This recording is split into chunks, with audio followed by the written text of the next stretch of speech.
am pleading to everyone in Jamaica to recognize that you have a role to play in highlighting our children in the month of May and highlighting the crisis that they face. We here at the JIS join the call by the chair of the National Child Month Committee. It requires all of us to care and protect our nation's children. Hello and welcome to this Monday edition of Jamaica Magazine. I'm Adrian Atkinson. We have a lot lined up for you, so please stay with us.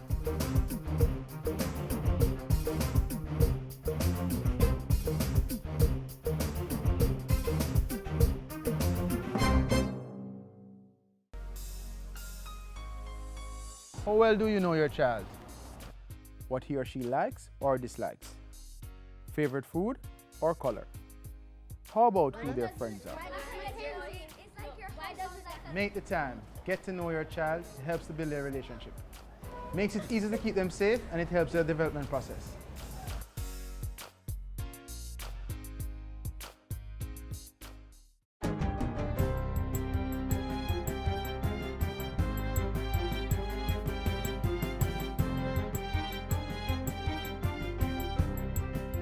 Good day, I'm Theodore Henry, and this is your GIS News for Monday, May 1. Prime Minister Andrew Holness is urging Jamaicans to support government and the security forces' efforts to reduce crime and violence on the island. The Prime Minister's call follows the deaths of 2 members of the police force over the weekend. While expressing condolence to the families of Constable Leighton Hanson and Detective Sergeant Dale Thompson, Mr. Holness committed his administration to providing the necessary social and legislative intervention to cauterize and eliminate criminal activity. Among them, fully supporting the police under newly installed Commissioner George Coelho and securing the passage of legislation, including the Zones of Special Operations and Community Development Bill. Mr. Holness also encouraged the security forces not to lose heart, but to remain professional and committed to safety and security in Jamaica. Prime Minister Andrew Holness, meanwhile, says his administration, through the National Housing Trust, will try where possible to build more police posts in its housing schemes. The Prime Minister says this is part of a wholesome approach to building houses, as security is a vital part of community development. Security is an integral part of community development. Communities cannot develop, they cannot grow, they cannot sustain themselves if security is absent. Now, I don't want you to believe that I'm saying that the construction of a police station means that you have security. Security is how we live, is how we think, is how we interact with each other. Prime Minister Holness was speaking Friday as he commissioned the National Housing Trust-funded police station at the Longville Park Housing Development in Clarendon. For his part, National Security Minister Robert Montego says the police station fits into the government's 5-pillar security strategy. Part of that objective within that pillar is to ensure that when we have large new communities of 400 units and above, space is made for a police post and at least a CCTV system to enhance the citizens' safety and security. And of course that would go with adequate street lighting, good water supplies, school, etc. The Prime Minister also broke ground Friday for 85 housing solutions at Phase 2A of the Longville Park housing scheme. 43 studio units and 42 service lots will be provided at a cost of $366 million. While committing to building houses that will create a secure and progressive nation, Mr. Holness says the National Housing Trust has been instructed to renovate older housing schemes. We're not going to look at all the schemes, obviously, but certainly those that are in need of serious repairs. We're going to look at roadways, sidewalks, shared community spaces, putting in spaces for parks and physical activities. And where necessary and possible, we can do some amount of infrastructural improvement. Meanwhile, Minister with Oversight for Housing, Dr. Horace Chang, says government will be building out 9,000 acres of land in Clarendon. Dr. Chang says providing houses will eliminate informal settlements and the social ills associated with the practice. Informal settlements generate many social issues, problems that beset communities that we have to overcome. And it is by virtue of developing quality communities like Longville Park that we can put some of those things behind us. Starting July 1, motorists who have outstanding traffic tickets will benefit from a 60-day amnesty. Minister of National Security, Robert Montego, made the announcement during his recent sectoral contribution. Under the amnesty, motorists will be able to pay outstanding tickets without penalty or interest. Meanwhile, Minister Montego is urging citizens to join government's crime-fighting efforts by supplying the police with information. In addition to the June 1 implementation of the preloaded Stay Alert app on all phones bought from Flow and Digicel, persons will now be able to drop off their reports at post offices across the island. You simply write to the police any information you have, put it in an envelope, put a big X on the front. Use gloves if you don't want a fingerprint on it. Drop it in the post box or at any post office. And under agreement with Jamaica Post, it will reach the police. And finally, $3 million has been earmarked to install streetlights and resurface the road leading to the home of the world's oldest person at Duanvale in Trelawney. Local Government and Community Development Minister Desmond McKenzie made the announcement Thursday as he attended an evening of excellence at the renovated Trelawney Municipal Building. Mr. McKenzie said 117-year-old Violet Moss Brown, who was recently certified as the oldest person in the world, served the parish through her work as a records keeper for the local cemetery. Not only are we going to fix the road and install the lights, but I have asked the Trelawney Municipal Corporation to do the necessary resolution to rename the road in honor of our outstanding achievements. And that's it for JIS News today. I'm Theodore Henry. Thank you for watching.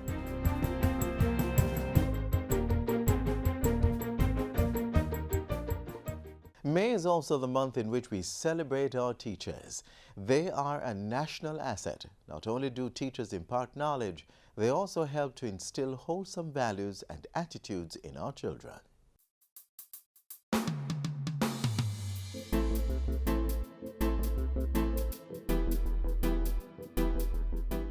Jamaica is becoming numb.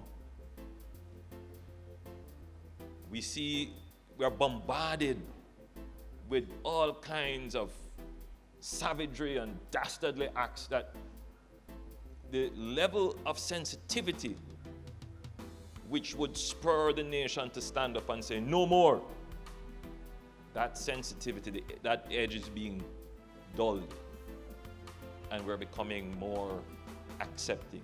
It is the teachers who will have to draw the line in the sand and defend our moral standards. Because each time someone is murdered in a community or a child is killed, and then children start to become accustomed to this, there is a devaluation in the importance of life. And if there is no reinforcement of the importance of life, then we continue to slide down this very slippery slope. So teachers have to have in them, and principals in how they structure their schools, programs to reinforce these very important values. You have to care. When everybody else is giving up, you cannot give up. More than the lessons you deliver and the instructions you give in the classroom, you cannot give up on our children.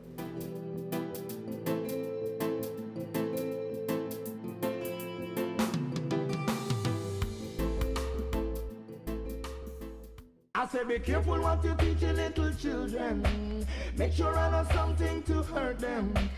Mind what you saying to my sister. She could be the next Prime Minister. Children in Jamaica constitute anyone who is under the age of 18 years. And so once you have a child who is under your care and supervision, we encourage you at the Office of the Children's Advocate to always know where your children are. It doesn't mean that you have to be there with them, but you certainly know who they're with, where they're going, and the purpose for being there. This is a key component in helping to establish some rules in terms of some ground rules and helping to guide your children towards responsible and sensible choices, and also assisting you if something were to go wrong to know what is the first point of contact to assist your child. While you're not to look at everybody as a potential suspect, that you need to be very wary of adults, whether they're in positions of authority or not, that seek to want to have a very close relationship with your child. Somebody who wants to invite your child on an outing and it's just that adult and your child alone. Somebody who wants to take your child to a very special event to reward the child, perhaps for some performance that the child would have done in an extracurricular activity or for academic excellence. We encourage you to look at these situations very carefully and to determine whether or not it's an appropriate meeting or outing that this person is propositioning for your child. If you're enrolling your child in a daycare, ensure that you know something about the track record of that daycare. Ensure that the daycare has what we call an open door policy, which allows you to go in, see what's happening, observe how the workers there interact with the children, and know some of the ground rules that guide these interactions. If they're going on outings, whether it be school trips or otherwise, ensure that at some point, even if you can't go to all, you do attend some of them, so you get yourself integrated into the system and the culture of the school. For these tips, and of course any other information that deals with children, that is anyone under 18 years, please feel free to contact the Office of the Children's Advocate. We're at 72 Harbour Street, downtown Kingston, and our numbers are 948-1134, or website www.oca.gov.jm. Watch what you teach your little children. Make sure I know something to hurt them. Mind what you saying to me sister, cause she could be the next prime minister. Energy saving is not a maybe, it's a must. So hear this. Yo, turn off your light, turn off your TV and your fan. When you not use it, turn off your heater and your AC as part of the plan. When you not use it, the public sector retrofitting, so the private sector and we fi join in. Retrofitting? Yeah. What that? How you do that? Listen up. Hey, a whole time light bulb. That's what that. Use energy saving bulb. I delete that. Put a regulator on your refrigerator. Use your wits to save water. Be smart, you know. And all motorists who love to drive fast. Ease up half of the gas. Save gas. Energy conservation throughout the nation. Every woman and man come join in the plan. The plan to save energy. We must save energy. Ease up on the energy. Up on the energy. Save today, protect tomorrow. Take a look at a life-altering career in the education sector.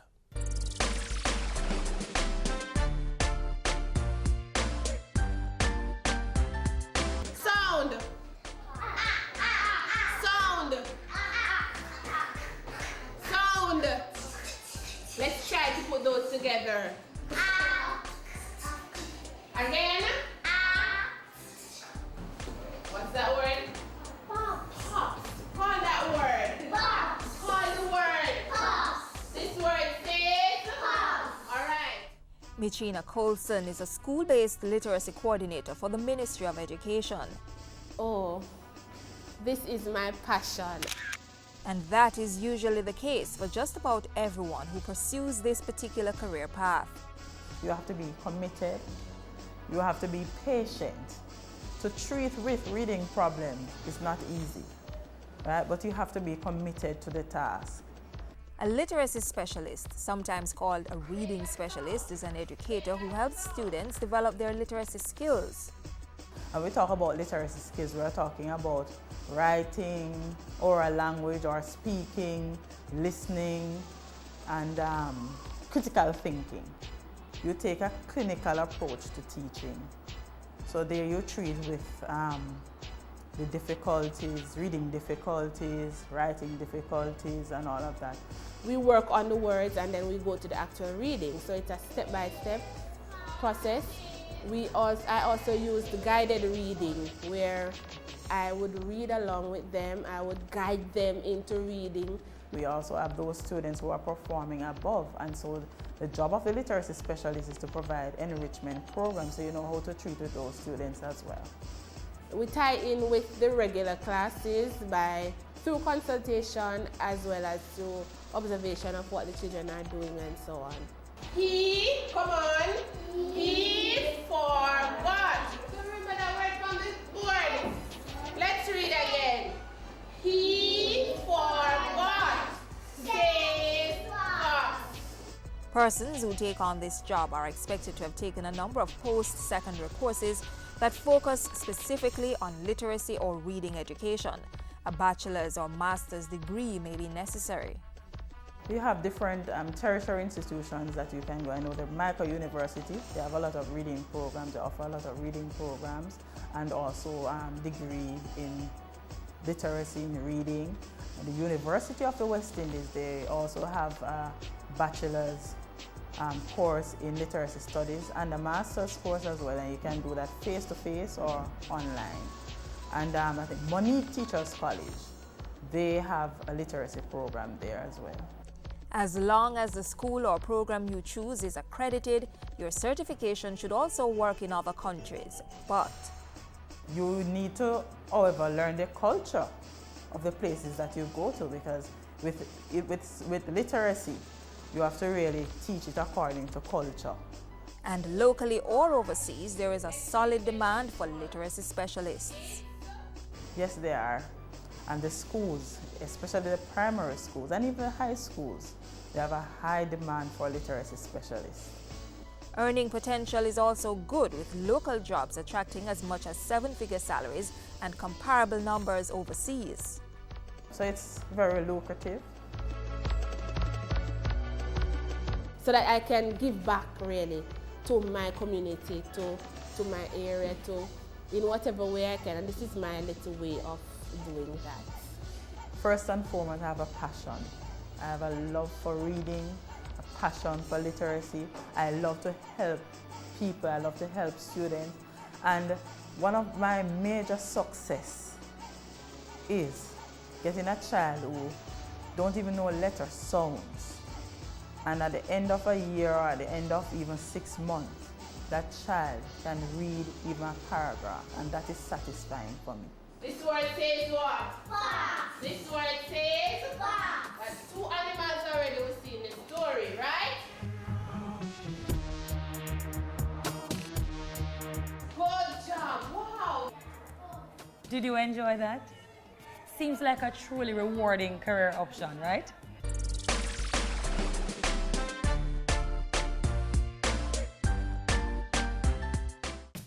We Jamaicans are a hard-working set of people, and we at the JIS know this.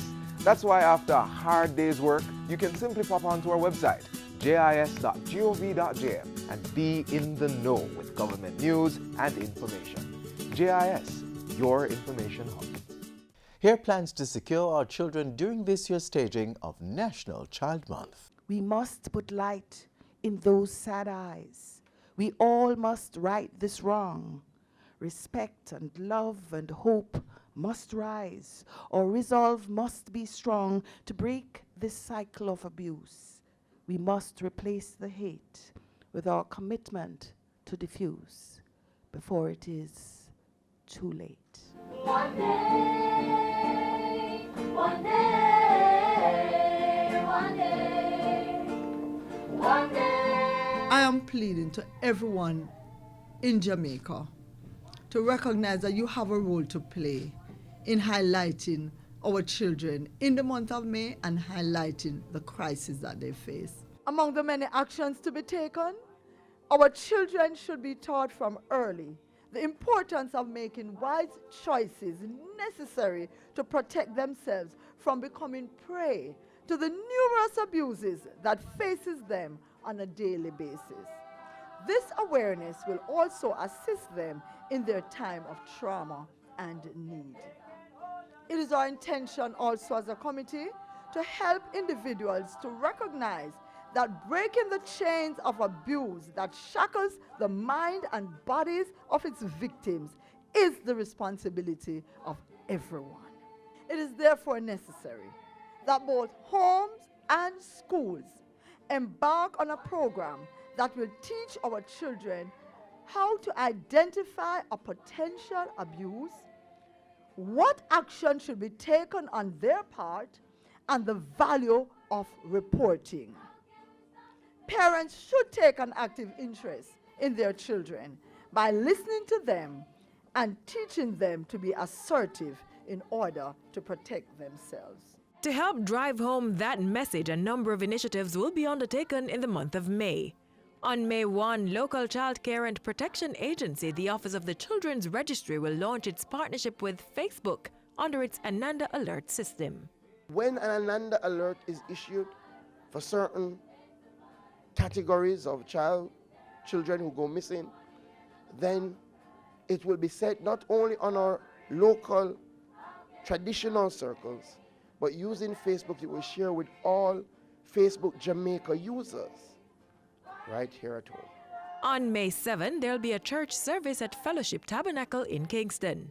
National Children's Day will be celebrated on May 19 with the National Child Month Committee setting up stations at the Halfway Tree Transport Centre and St. William Grant Park.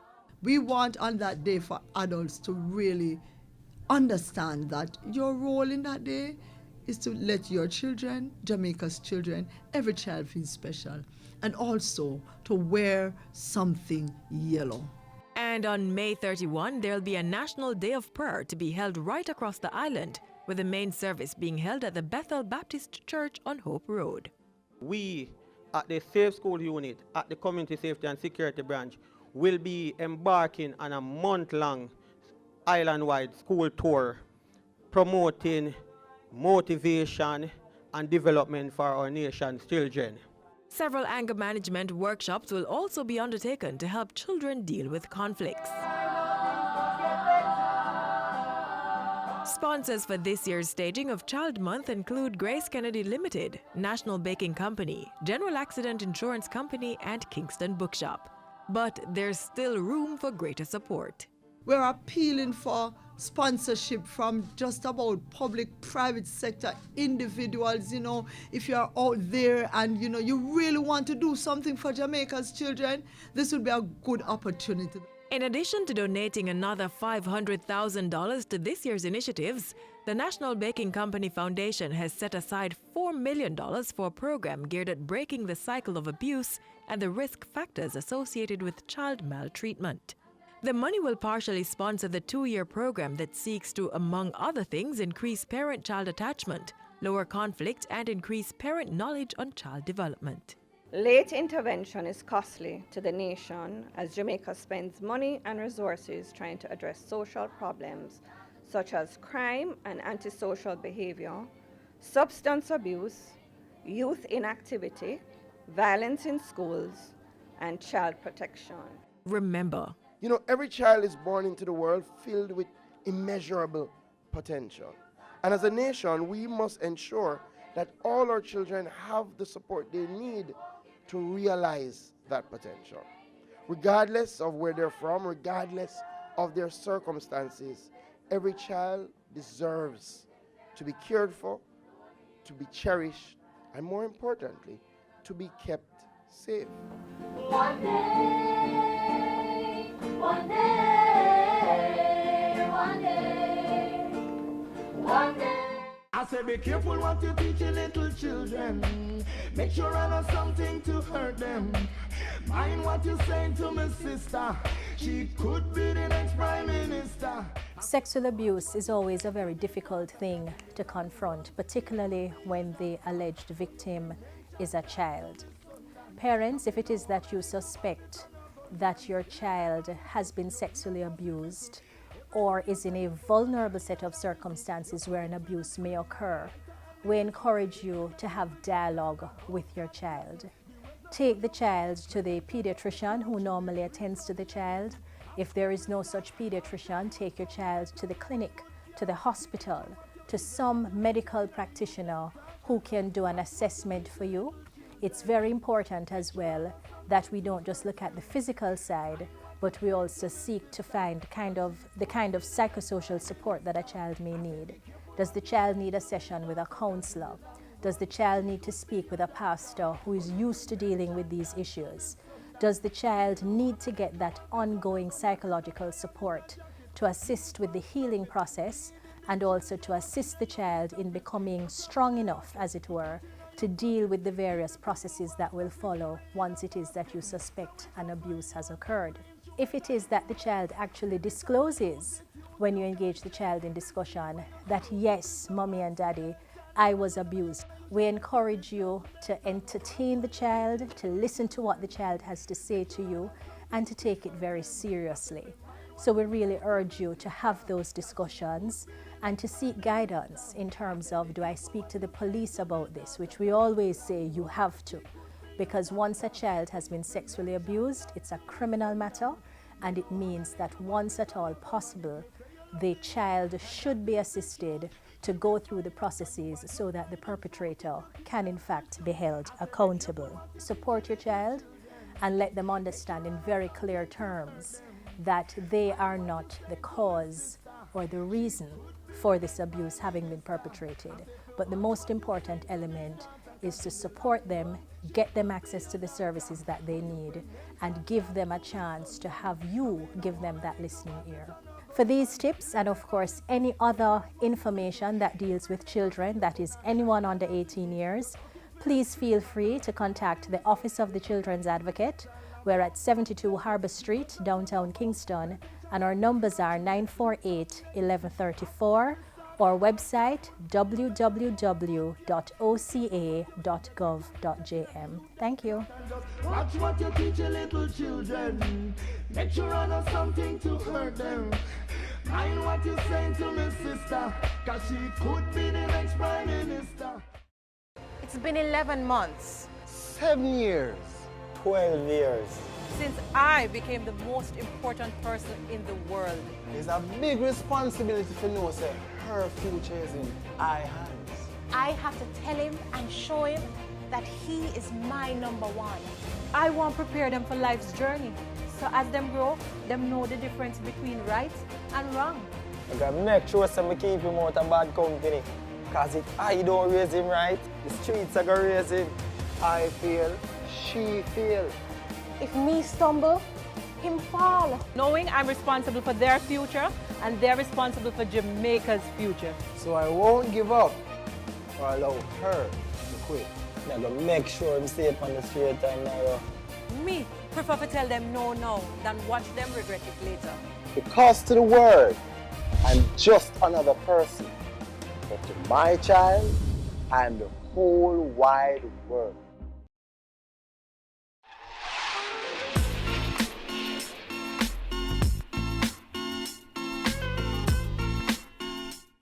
And that's where our program ends, but only for today. We return round about the same time tomorrow on this station. We're also available at your leisure through our website, jis.gov.jm, our YouTube page, and our mobile app. That's Android and iOS compatible. Our presence is also strong on social media. There's Facebook, Twitter, and Instagram. On behalf of the entire team here at the JIS, I'm Adrian Atkinson. Thanks for watching.